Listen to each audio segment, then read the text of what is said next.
Mr. H.K. Randy, please.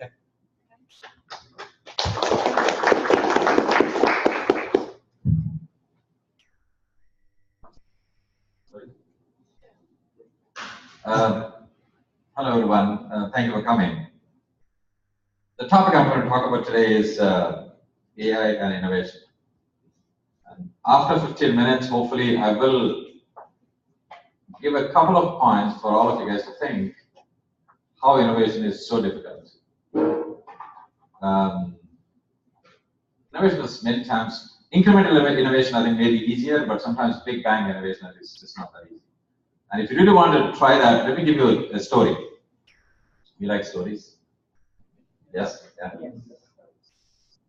Let's say we are in 1995. The year we are today is 1995, and you're all asked to predict what's going to happen 15 years from now, that is by 2010. I'm actually going to tell you about two different products, and you will have to tell me which of these two products is going to be a super successful product in 15 years from today. Okay? And the point of this whole story is just to show how difficult it is to predict, because every 5-10 years, the entire business perspectives, the logic behind the whole business gets dramatically transformed, and hence it's difficult. And before I even tell the story, in 2002, a gentleman who got Nobel Prize for Economics, Professor Daniel Kahneman, he got Nobel Prize for Economics, but did you know he's not at all an economics professor? He's a professor of psychology. Why did Nobel Prize people give him the Nobel Prize for Economics? Is he actually talked about behavioral economics. In terms, he talks about human beings, and he said economics is not the study of money, it's the study of human beings and the behavior of the human beings. But anyway, let's come to the story. So today is 1995, and you're predicting 15 years from today. The first product is, both are actually encyclopedias. First one, in 1995, Bill Gates announced that they're going to come out with a fantastic new encyclopedia called MSN Encarta. They're going to hire completely qualified writers to write lots and lots of encyclopedia information, and these writers will be all paid. And they will be program managers from Microsoft who are completely motivated to manage the whole effort. The encyclopedia is going to be a CD with lots of pictures, images, videos, and so many things. And also, Bill Gates actually is putting his own personal credibility on making this product a super success. And the company Microsoft, which is already a super company at the time, was, of course, it's actually a for-profit company, and obviously we all think any company, a for-profit company which is investing in a product, will make all the efforts to make sure it's a super successful product. Okay? That's the first product. Second, a few years later, a website springs up. People are asked to contribute on their personal time. You don't need to have any qualifications to contribute for this encyclopedia. There are no highly paid program managers. This is not a for-profit company. And no one even know whether the people who are writing it is of good quality information or not. So if you are told about these two, which one I'm talking about, the second one? Wikipedia. So in 1995, if I had asked you which product is going to be super successful, tell me, which one is going to be super successful? Seriously. Think about the regular theory called the economic man. I think in 1920s and 1930s, many professors actually talk about economic man. That is, a human being will get tremendously motivated if you pay him. On those days, it was just be man. The man will get tremendously motivated by paying money. But anyway, the point I'm going to make is things have changed from 1995 in terms of what will bring more revenue, what is going to be appreciated by people. So incremental innovation, for example, if you have an autonomous car and that drives 30 miles on a gallon, and then if it's going to run 200 miles on a gallon, yes, that's an incremental innovation. But dramatically changing innovation is not that easy. I'm actually going to be showing a few examples today, and these are all implementation examples. How many of you guys are tech people here? Okay, so the other people are just managers maybe, or people middle management who really don't care for the development people? I'm guessing you all are aware of technology. So all my examples are going to be full of technology. These are all papers published. Some of the papers are what motivated us in my company to develop products. I'm going to, of course, rush through. I see a timer there. It's 9 minutes and 50 seconds. I'm actually going to talk about, if you have any questions, please raise your hands and I'll talk about those. I'm going to rush through the slides. But the first one is just a quick test for you guys. There are 6 people here. Can you tell which person is not a real person or a fake? Which picture? There's a number given, 1, 2, 3, 4, 5, 6. Which among these? Just raise your hand. You don't have to think too much. I think you can just one, okay? Yes. None? They're all fake. All are fake, okay? 3, 6, 4.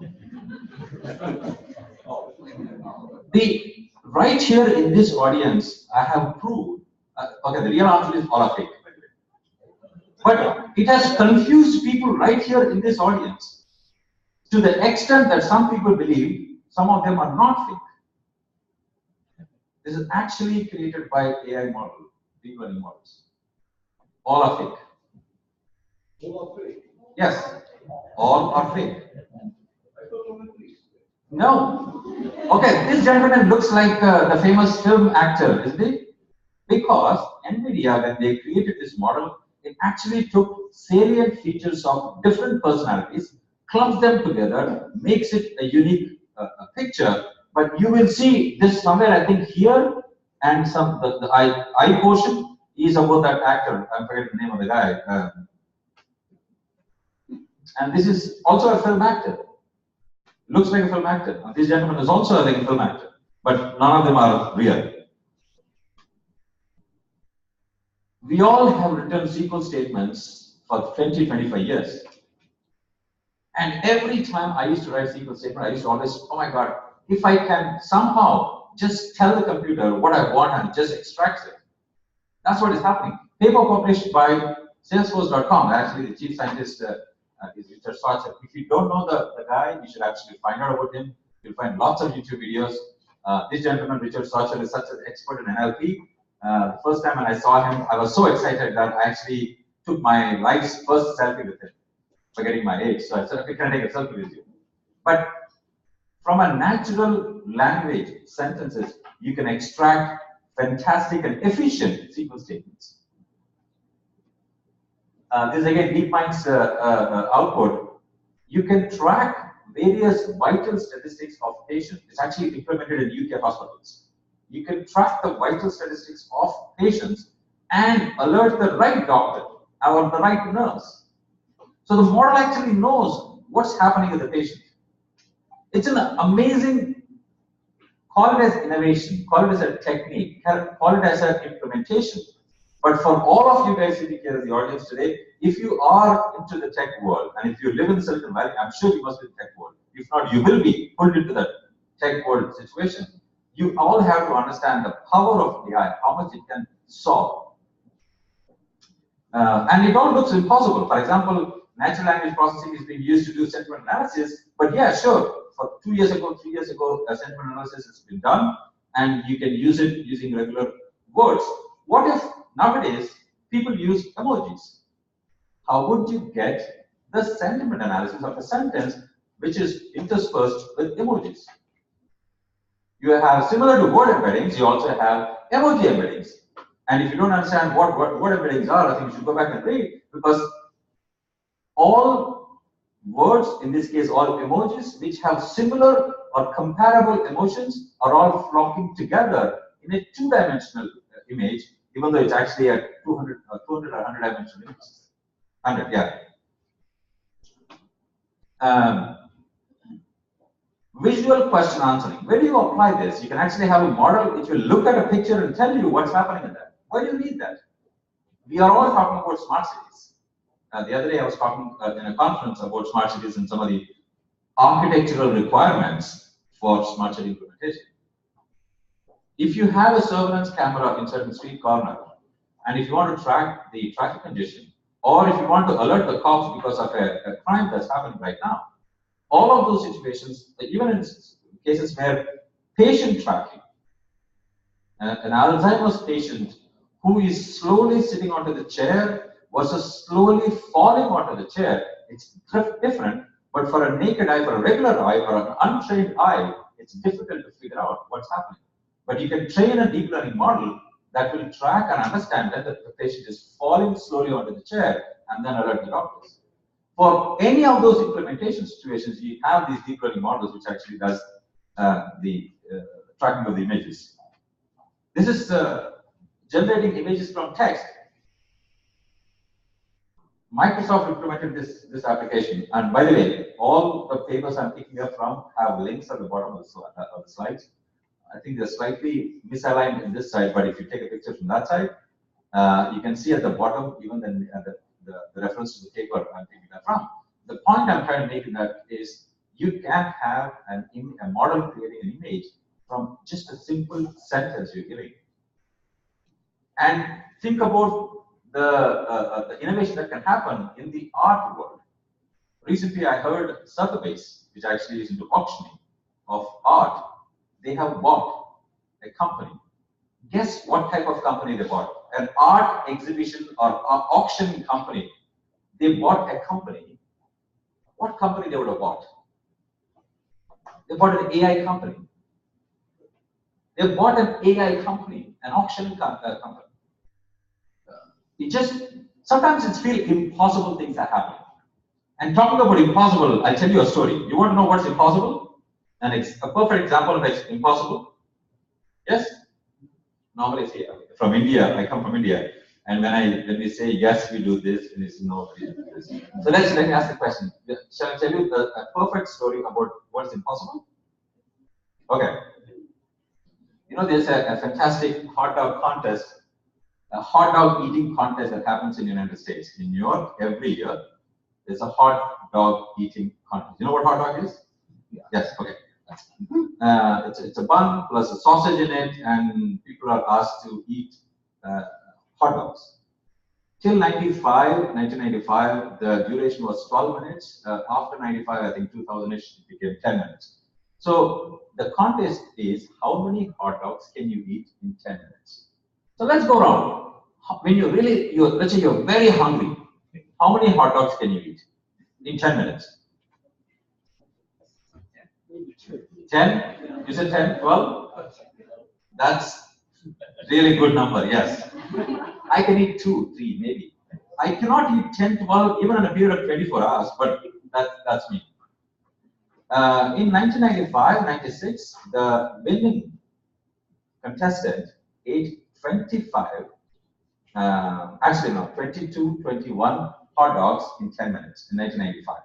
And 96, 95, 96, 97, 98, until 2000, every year the winner was beating the previous record by 1.5 hot dogs. So that is, by the time it came to 2000, the winner actually ate 25.5.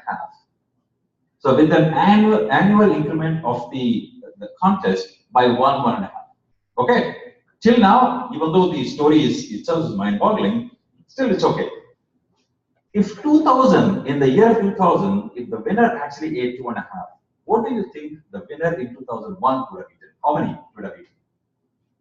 At that time, it was only men, so on the same key. Now there's a contest for women too. But if every year the winner actually eats 1 or 2 more than the previous record, and the previous record in 2000 was 25.5, how many you think would be the record of 2001? 26.5. 26.5? Any other number? The record was 50. Oh my God. So there are 3 points in the whole story. First of all, eating 50 hot dogs in 10 minutes. Can you eat in at least 24 hours? Even 48 hours, can you eat 50 hot dogs? So that's number 1. Number 2, if every year's increment was 1.5. But in the year of 2000 to 2001, how can it be double? If I have to draw a parallel for that accomplishment, the 100 meters Olympic race, if the winner has got 9.5 seconds, that's a 9.8 seconds, the next year the person should be running in 5 seconds or less than 5 seconds. That's the comparison of this result. Of course, that's 2001. Now, which I think is 60, 65 is the record. Okay. Yes. So then the winner of 2001, they wanted to find out. Say, by the way, every time the winner is tested for any special drugs, just to see that he or she has not taken special drugs so that he can eat a lot and the stomach can expand. No, none of these people have taken drugs. I'll be done in a minute, Steve. Yeah, I know I'm running out of my time.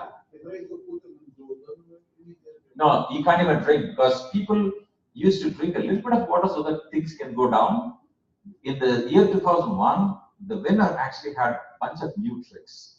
For example, he broke the sausage into 2 pieces. So he used to stuff with both the hands, and he used to douse the bread in water, squeeze out the water. He never drank water because if the food is not going down, people should drink water, even at small, tiny sips. What he did was he actually started shaking the body so that the food pipe inside could actually let the food item go down. His name was Kobayashi, a very slim Japanese kid. And eventually, everyone adopted that technique, and it eventually ended up being called as Kobayashi dance because people stopped drinking after that. Because even if you drink this much of water every time, whatever it is, but the point is, what is impossible? It may sound something is impossible, it's not. You just have to look at it differently. Some of these techniques, what I'm showing today here, are what people struggle for a long time, and they are impossible. I have more slides, but I think I'm running out of time. But one final, you want another story? One final story, small story about impossibility. Even if you're part of yoga, yoga has lots of breathing exercises. So do a little bit of breathing with me, okay? Take a deep breath inside and exhale. Make sure the exhalation is longer than inhalation. So you can keep your eyes open or keep your eyes closed. So let's do it.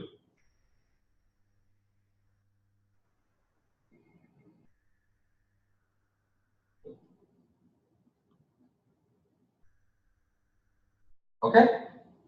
How long do you think you took the inhalation in terms of seconds, and how many seconds you exhaled? Approximately 10 seconds each, maybe 10, 15 seconds, total of 25 seconds. Yes. Now, similarly, if you're playing a flute or a saxophone, if you have to, let's say, keep on playing it without pausing for breathing, it takes approximately the same time because you take a deep breath and start playing the saxophone or the flute. So let's say you can play 20-30 seconds before you pause for breathing, right? Yes, are you with me? If I say you can do it for 45 minutes without pausing, does it sound possible or impossible? It's impossible because they're using circular breathing. Okay, that's called taking my thunder away. That's true. That's very true. There's something called, there's a gentleman by the name Kenny G, an American saxophonist. He actually perfected the trick. Australian Aborigines actually have that habit of circular breathing where they actually breathe into the nose skin, but they have a lot of air in the mouth, which is actually using out to exhale. So a few seconds ago, when I asked you, can you do for 45 minutes, and it may sound impossible. Now with the new technique, it's not impossible. So my point is, if you are a technologist, there are a lot of possibilities that you can accomplish. The impossibilities can be accomplished in years. Yeah. If you have any questions, of course, you can always talk, but that's it for my session. Thank you. Thank